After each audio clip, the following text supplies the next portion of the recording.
Welcome back. Stasa23 here, back again with some knife therapy. And before I get started, I'd like to say thank you to everyone who watched my last video. I really appreciate all the kind words. And for those of you who haven't watched it, if you're interested in hearing some of my life story as far as like my, my accident and some of the struggles I deal with on a day-to-day basis, go check out that video. I'd appreciate it.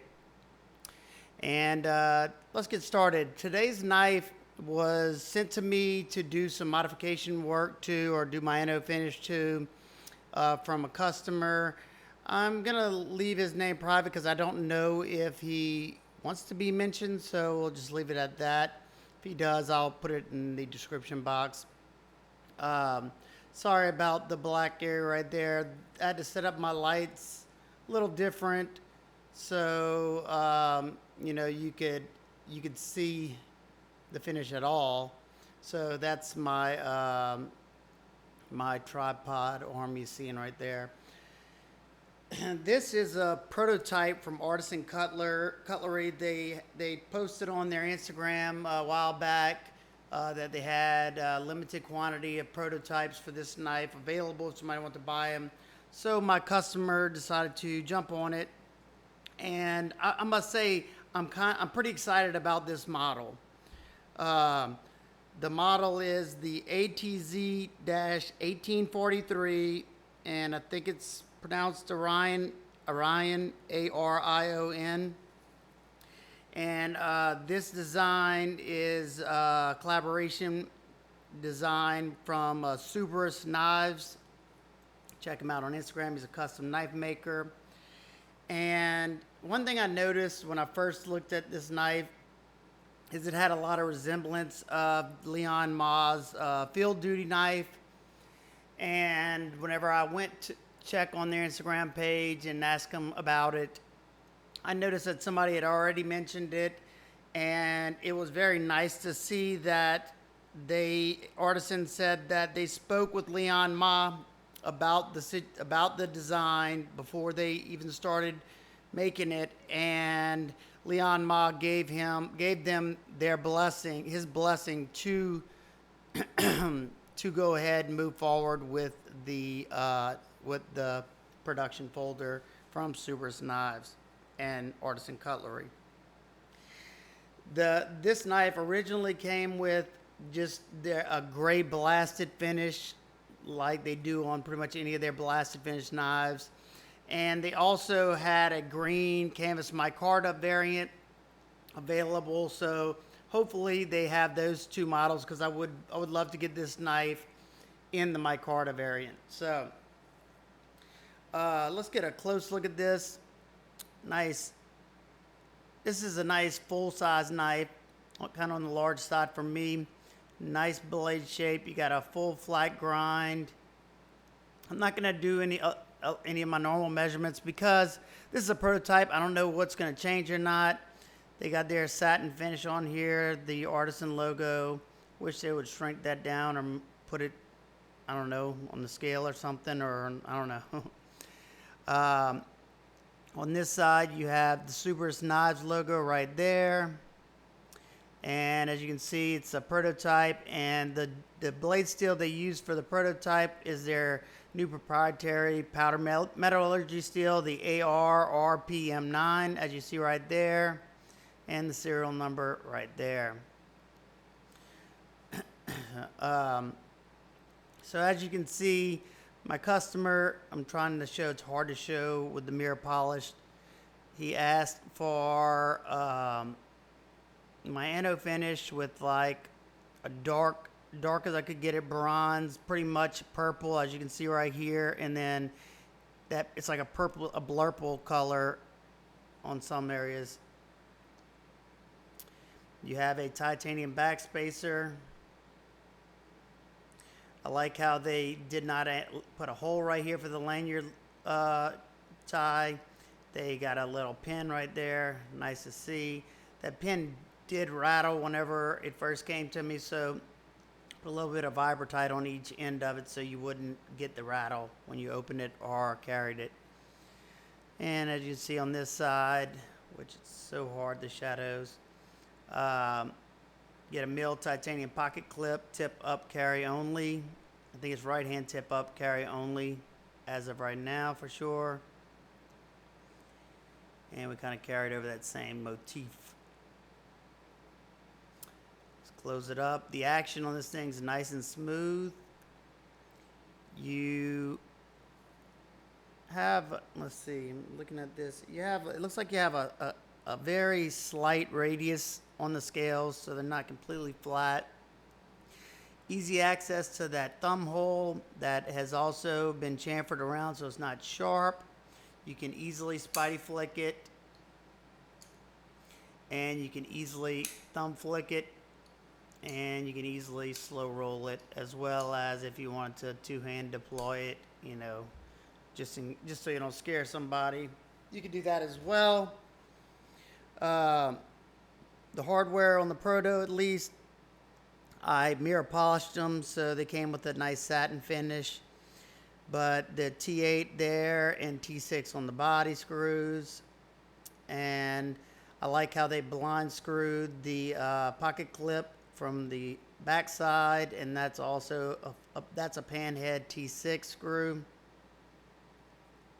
Got a steel lock bar insert, riding on ceramic bearings and ceramic detent ball, free dropper and drop shut.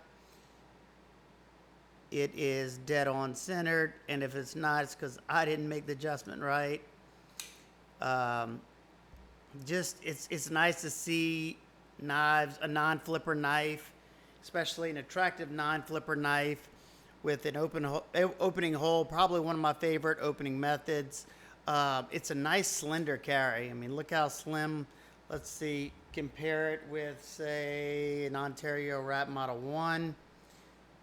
It's almost as thick as the liners, as you can see. So nice and slim. While we have the Ontario, let's get a size comparison so you can see how big this knife really is. I mean, it's not enormous, but it is a full-size EDC.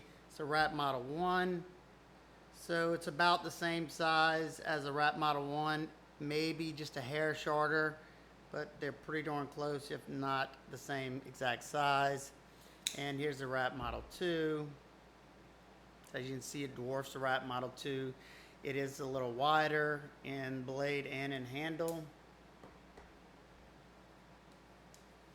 And let's see, you got the Spyderco Para 2. That is highly customized. It looks like it may be a hair longer than the Para 2. And for good measure, the Para 3. Paramilitary 2, PM2, Para 3. Sorry about that. So, I'm usually not into bigger folders. I've been kind of getting into them a little bit more here lately. If the design speaks to me, I definitely don't mind. You got chamfers on each side to get easy access to that lock bar. Even though it does sit flush with the show side scale, I can easily get my finger in there, no problem. Let's see, anything else? Let's see. No play left or right. No play up or down. And like I said, nice and smooth action. So there you go, just a quick video.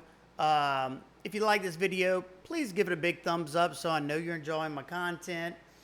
And stay tuned for videos coming soon. I got a lot of stuff in the pipeline. I just kind of been busy with doing some mod work here and there. And before I let y'all go, I'll show y'all another knife. Two other knives I finished up, one for a customer and one of my personal. This is the Wee Knives Shamwari, or whatever they calling it, the Wee Wari. He asked for the blue Stasified finish.